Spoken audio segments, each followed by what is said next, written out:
안녕하십니까? 삶의 질 의학, 그 중에서도 발기부전 진료를 주로 하고 있는 비뇨기과 전문의 박성훈입니다. 대체로 환자분들이 말씀하시는 부작용이라는 것은 약의 작용, 반작용이라고 보는 것이 많습니다. 그래서 오늘은 그 반작용들하고 실제로 약을 복용하는 걸 즉시 중단해야 될 부작용에 대해서, 진짜 중대한 부작용에 대해서 말씀드리도록 하겠습니다.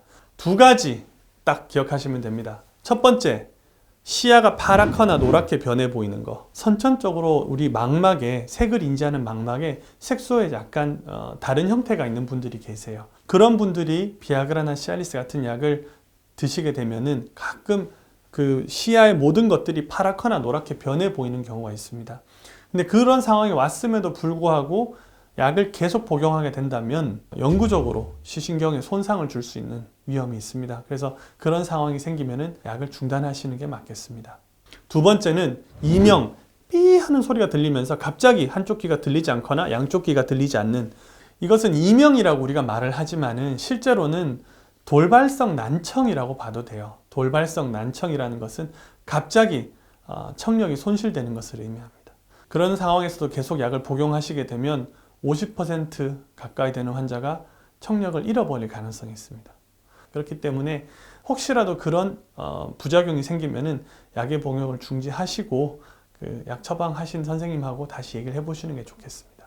다음으로 반작용, 말 그대로 부작용이지만 실제로 기전상 일어날 수밖에 없는 반작용들에 대해서 설명을 드리겠습니다. 약은 기전이 혈액순환 개선제라고 말씀드렸습니다. 그렇기 때문에 약 자체가 단지 음경이 아니라 전신적인 혈액의 순환을 돕습니다. 일단 피가 몰려서 우렬성 두통이 생기는 게 특징적입니다. 두통이 생겨요. 그러면서 그 다음에 얼굴이 붉어집니다. 안면 홍조가 생길 수 있고요. 안구충혈, 눈도 빨개질 수 있고, 비충혈, 코도 혈액이 몰려가지고 맹맹한 소리가 날 수 있습니다. 마치 축농증처럼. 그리고 나서는 위에서부터 밑으로 내려옵니다. 그 다음에 심장이죠. 심장에서는 주로 두근두근거리는 이런 느낌이 나게 됩니다. 그 다음에 근육으로도 가요. 그래서 없던 근육통이 생기는 경우도 있습니다. 마지막으로는 이게 내려가면 위쪽으로 가게 됩니다. 위로 가게 되면은 위산과다, 이런 증상들이 생길 수 있습니다. 방금 말씀드렸던 이런 반작용에 해당하는 부작용들은 일정한 용량을 2주 이상 꾸준하게 드시게 되면은 그런 반응들이 사라집니다. 왜냐? 우리 몸이 적응을 하기 때문입니다.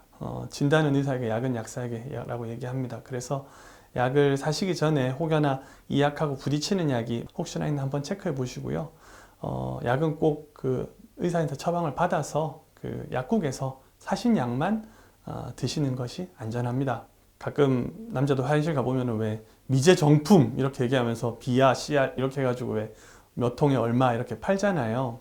제가 미국에 자주 가거든요. 그래서 갈 때마다 물어봐요. 너네는 그 비아그라가 얼마 하냐, 뭐 시알리스가 얼마 하냐. 거기는 아직까지도 이게 그 일반 약으로 풀리질 않았어요. 우리나라처럼 그 복제약이 나오질 않습니다. 그래서 비아그라나 시알리스가 각각 한 알당 거의 한 하로 따지면 한 알에 2만 원, 3만 원 넘어갑니다. 그리고 그 스탠드라라고 최근에 나온 약효가 빠른 거는 한 5만 원이 넘어가요. 약 한 알에.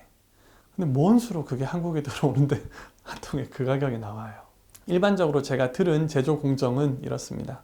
배갈을 사서 부셔가지고 한 10,000개를 만듭니다. 그러면 이 배갈이 10,000개가 된 거니까 배갈 중에 약 성분이 있는 포션들이 있었을 거예요. 부분들이 있는데 그거를 일정하게 10,000개에 꽂아 넣은 게 아니라 그냥 무작위로 말 그대로 통으로 돌려가지고 우리 로또 하듯이 그렇게 만들어낸 거예요.